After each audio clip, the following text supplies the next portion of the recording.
नमस्कार मित्रों, माध्यमिक न्यूज डे में आप सबका स्वागत है। आज हम माध्यमिक physical science class 10 model activity task का सेट 1 और 2 दोनों देखेंगे उत्तर सहित। तो चलिए शुरुआत करते हैं। Physical science class 10 West Bengal board of secondary education, ये पहला सेट है। 5 प्रश्न हैं इनमें। पहला प्रश्न, मात्रा के विश्लेषण के आधार पर आर की इकाई क्या होगी निर्धारित करें। मात्रा के विश्लेषण अर्थात हम यहाँ पर मात्रा को तोड़कर, जिसमें हम बीमा के माध्यम से इसे दिखाएंगे। तो चलिए देखते हैं पहला प्रश्न का उत्तर। मात्रा के विश्लेषण के आधार पर आर की इकाई क्या होगी निर्धारित कीजिए। मित्रों, हम जानते हैं कि आदर्श गैस समीकरण के तहत पी भी बराबर एन आर टी होता है, जहाँ पी बराबर दाब, भी बराबर आयतन, एन का होता है मोलों की संख्या, आर है सार्वत्रिक गैस नियतांक के लिए और टी है परम ताप के लिए। तो पी भी बराबर एन आर टी आदर्श गैस समीकरण है, इसे हमें पता है और इसी के आधार पर हम आर का मान निकालेंगे। यहाँ पर आप आर देख रहे इस जगह पर है, तो एन टी यहाँ से यहाँ भाग हो जाएगा, तो पी बी बटा एन टी, तो आर बराबर हो गया पी बी बटा एन टी।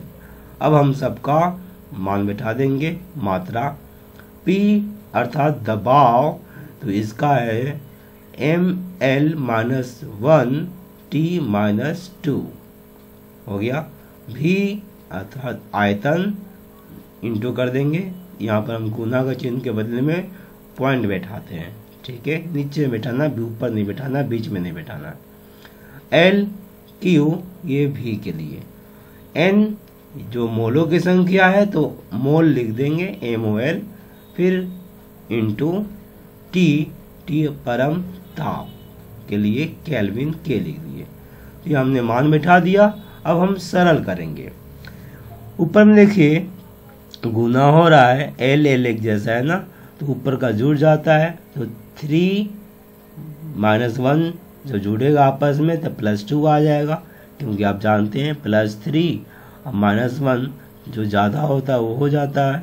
कितना ज़्यादा है +3, इससे 2 ज़्यादा है, तो ML +2 हो गया और T -2 तो रहेगा ही।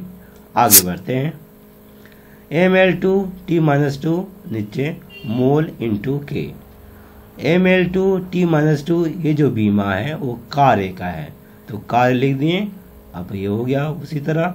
अब कार्य की इकाई जो है ऐसा इकाई जूल है, जूल प्रति मोल डॉट के।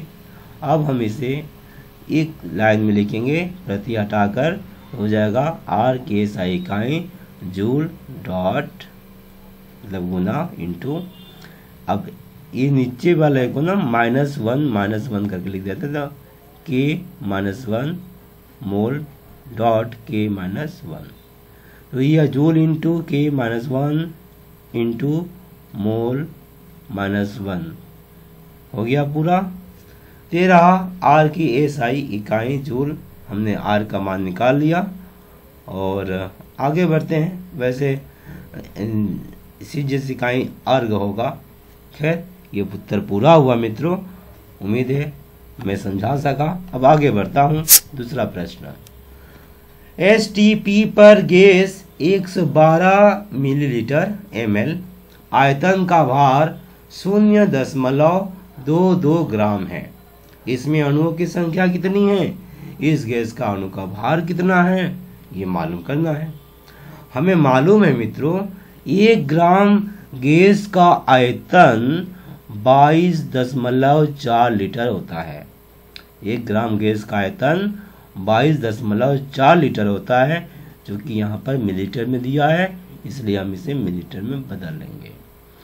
जब आप मिलीलीटर में बदलिएगा तो मिली सेंटी डेसी ग्राम, मतलब मिली सेंटी डेसी ग्राम लीटर या मीटर, तीनों में से कोई आप बोल सकते हैं। तो मिली सेंटी डेसी लीटर 1000 हो गए, इकाई दाएं सैकड़ा 1000 से गुना करेंगे लीटर में तो मिलीलीटर हो जाएगा। जब आप 1000 से गुना करिएगा तो 3 शून्य पीछे हो जाएगा और 1 दशमलव है तो 1 दशमलव के लिए दशमलव बैठा देंगे, 2 शून्य रह जाएगा, तो हो जाएगा 22,400 मिलीलीटर। ठीक है, तो हमने बदल लिया लीटर को मिलीलीटर में। क्यों बदला? क्योंकि यहाँ पर 112 मिलीलीटर का पूछा गया है क्या भार, तो हम समझ गए अब। तो चलिए आगे बढ़ते हैं और बनाते हैं। तो STP पर आयतन भार दिया हुआ है 112 ml का 0.22 ग्राम ये दे दिया गया है और पूछा गया है इसका, क्योंकि कहा गया इस गैस का अणुभार कितना है, तो निकालते हैं 22,400 ml का अणुभार। ठीक है, तो क्लास 7-8 में आप पढ़े हैं 83 नियम, उसी आधार पर बनाएंगे हम।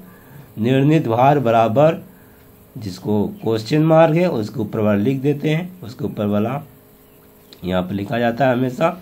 निर्णीत भार बराबर, तो ये जो है उतार देंगे 0.22 गुना करेंगे, फिर इसको बीचों बीच चिन्ह काटेंगे और ऊपर नीचे इसको बैठाएंगे। कोई इसमें ऊपर होगा, कोई एक नीचे होगा। कौन ऊपर कौन नीचे, तो प्रश्न से करेंगे।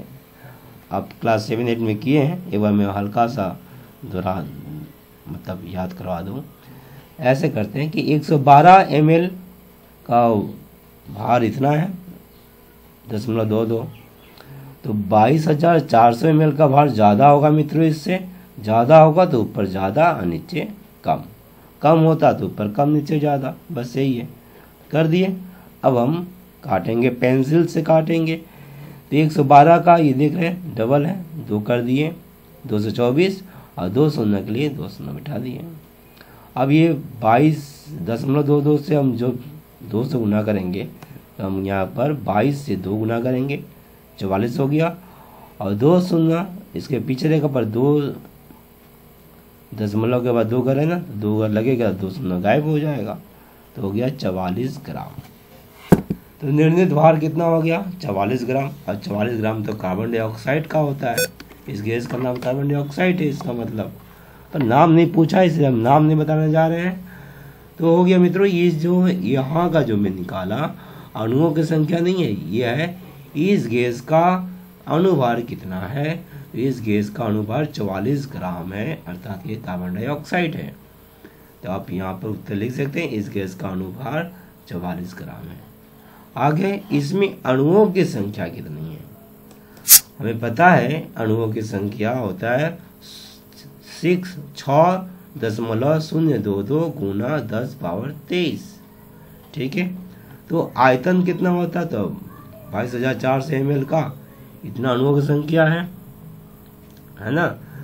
पर यहाँ पर तो 112 ml का अणुओं की संख्या पूछा है, तो 112 ml का अणुओं की संख्या कितना होगा, तो निर्णीत फिर ऊपर लिख देंगे अणुओं की संख्या बराबर की जो है उसको उतार देंगे गुना, फिर इसी तरह चिन्ह काटेंगे बट्टा का, ऊपर नीचे कोई एक लिखेंगे।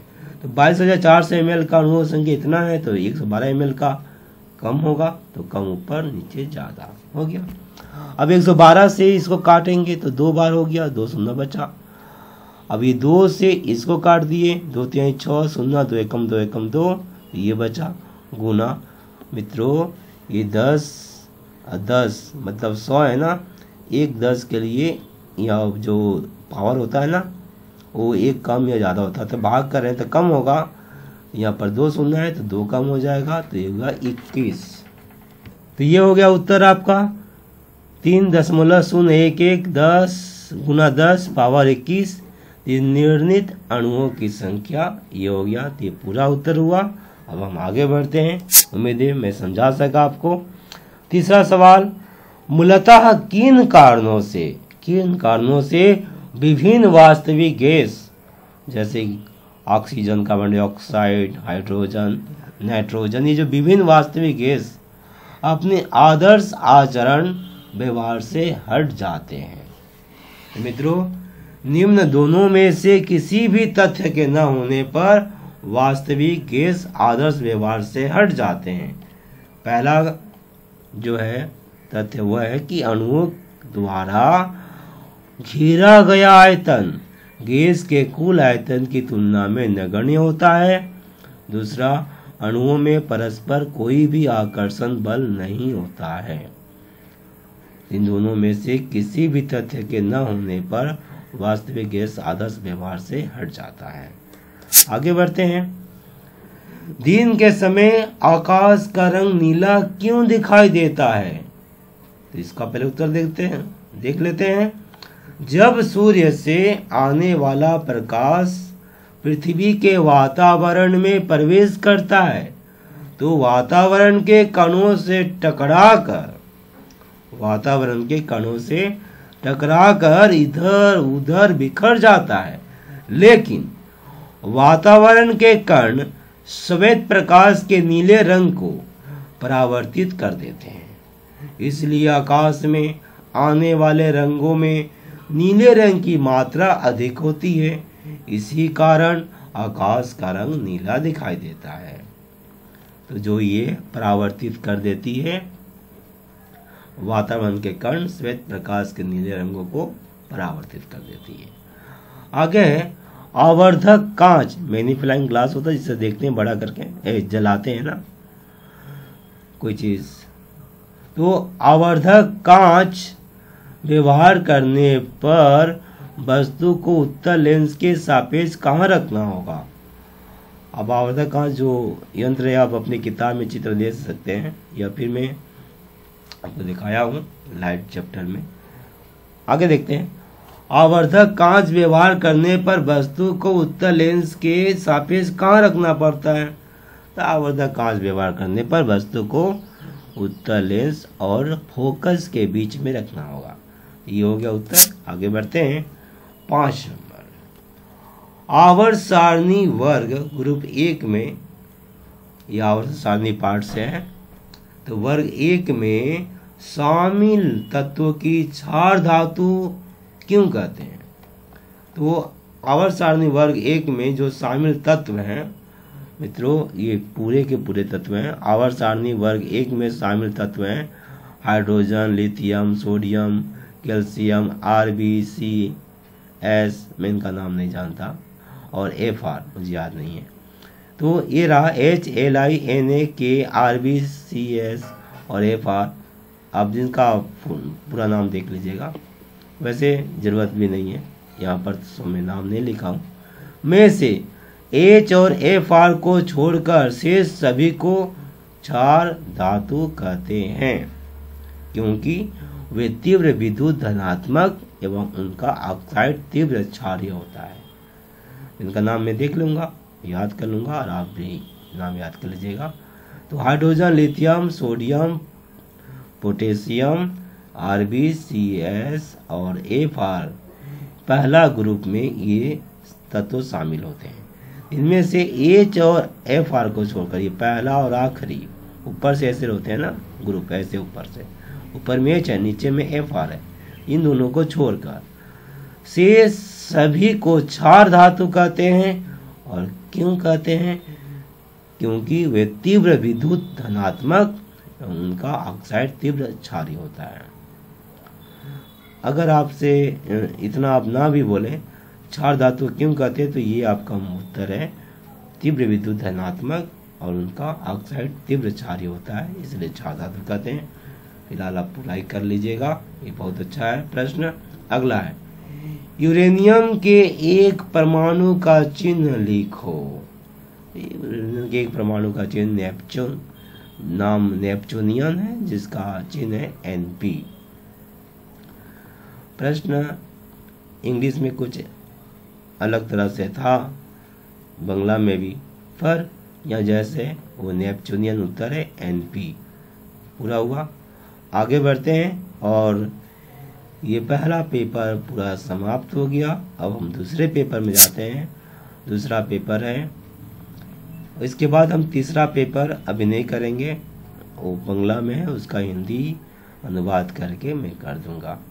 तो पहले आज इसको से मिला है पहला दूसरा, इसको दिखाना है, तो आप इसको जमा कर दीजिए करके।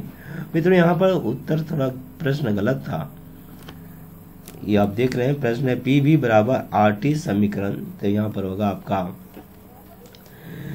पी भी बराबर W बाई M, मतलब W बट्टा M RT, ये छूट गया है।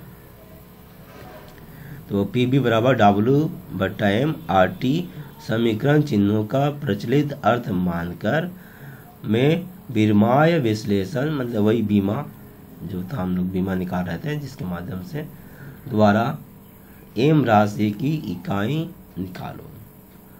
तो ये पहला प्रश्न है। दूसरा है हरित गृह प्रवाह के कारणों की व्याख्या करो। अब देख रहे हैं ये 4 प्रश्न हैं, चलिए हम चारों प्रश्न के उत्तर अब एक एक करके देखते हैं और ये पूरा हो जाएगा, उसके बाद आगे बढ़ते हैं। पहला प्रश्न पी भी, अब ये तो गलत था उत्तर, तो ये प्रश्न असली है। पी बी बराबर W बाई M RT, तो पी बी बराबर W बाई M RT है ना, इसको हम लोग निकालेंगे M का इकाई मात्रा निकालेंगे। तो ये यहाँ पर P क्या है, दाब है, V आयतन, W आणविक भार, M तो आपको पता ही है ये आपका मोल है, निकालना है, और R सावित्री गैस नियतांक, और T यहाँ पर केल्विन है, यहाँ पर आपको पता है, अभी हम सवाल बनाए हैं। तो चलिए अब निकालते हैं M का मान। मित्रों M का मान निकालना है यहाँ पर, इसके माध्यम से जब M का मान निकालेंगे तो हम M को उधर कर देंगे, PB को नीचे कर देंगे, तो क्या हो गया M, अब PB नीचे आ गया, W बाई PB और RT एक साथ हो गया, ऊपर में गुना हो गया, कर दिए।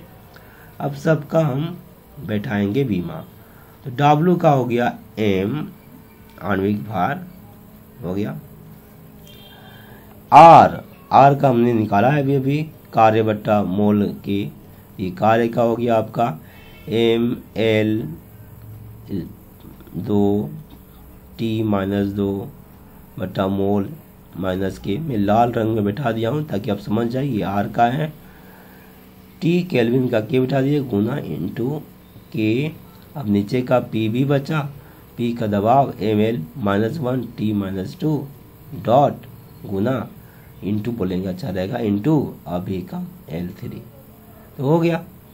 अब हम पेंसिल से काटेंगे, तो देख लीजिए K कट गया, L यहाँ पर ध्यान दिए आप अगर, तो L3 है, L-1 है तो L2 हो जाएगा, आपस में गुना होगा तो L2 को काट देंगे या इन दोनों को काट देंगे, T-2 मिल गया, काट दिए, M मिल गया, काट दिए, तो ये कट गया पूरा, बचा भैया M बटा मोल, तो M बटा मोल लिख दिए। तो CGS में ग्राम डॉट मोल -1 और SI में किलोग्राम डॉट मतलब गुना मोल -1, नीचे इसलिए -1 कर दिए। तो हो गया ना उत्तर ये पूरा, उम्मीद है मैं समझा सका। आगे बढ़ते हैं, आगे है हरित गृह प्रभाव। हरित गृह प्रभाव के कारणों की व्याख्या करो।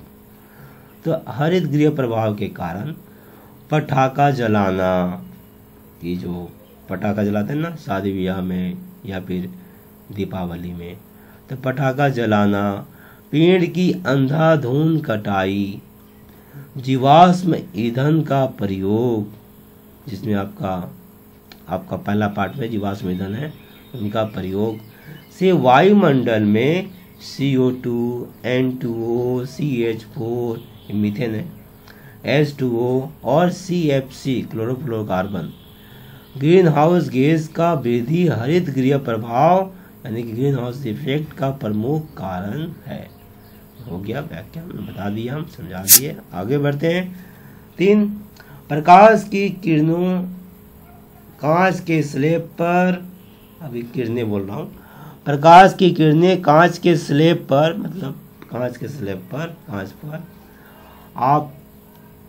आपतित होने पर माने आने पर वर्तन के पश्चात जब फिर 7 रंगों में क्यों विभक्त नहीं होती, आकर जाने पर लौटते में 7 रंगों में क्यों विभक्त नहीं होती, ये पूछा गया। अब प्रकाश की किरणें कांच के स्लैब पर आपतित होने पर वर्तन के पश्चात 7 रंगों में विभाजित नहीं होती है, क्योंकि कांच का स्लैब की सतह है न तो झुकी हुई और न ही अजीबोगरीब आकृति जिसको पिक्यूलियर शेप कहते हैं की होती है, इसीलिए। ठीक है, जबकि फ्रिज में ऐसा होता है, ये नहीं होती है। चलिए आगे बढ़ते हैं, तब हो गया उत्तर। अगला है, आयनिक यौगिकों के लिए आणविक भार के स्थान पर संकेत भार एम्पिरिकल वेट का प्रयोग अधिक उपयुक्त क्यों होता है? भाई, आयनिक यौगिक असंख्य ऋणायन और धनायन द्वारा गठित होता है। इसमें विच्छिन्न अणु का कोई अस्तित्व नहीं होता, इसलिए आयनिक यौगिकों के लिए आणविक भार के स्थान पर संकेत भार का प्रयोग अधिक उपयुक्त होता है। हो गया, तो इसमें ना ये पूरा हो गया है। अब हम आगे बढ़ते हैं। पूरा हो गया, तो पहला और दूसरा सेट पूरा हुआ मित्रों। उम्मीद है मैं समझा सका। अगला तीसरा सेट ये मैं आपको दे दूंगा हिंदी का अनुवाद करके उत्तर के साथ। और हाँ, इसके प्लेलिस्ट में जाकर बहुत बच्चों को नहीं मिल रहा है, तो माध्यमिक का पूरा सॉल्व कर दिया हूँ, पूरा का पूरा माध्यमिक न्यूज रे में जितना भी मॉडल टास्क है पूरा का सॉल्व है आपका, सातों सब्जेक्ट का। इसके साथ ही 9 क्लास 8, 5, 6 जैसा बच्चों का डिमांड आ रहा है कि कर दीजिए सॉल्व, तो करके दिया जा रहा है। अब प्ले लिस्ट में जाकर वहाँ पर मॉडल एक्टिविटी टास्क 2020 में क्लिक करेंगे तो पूरा का पूरा आपको निकल जाएगा। बहुत बहुत धन्यवाद, फिर मिलते हैं।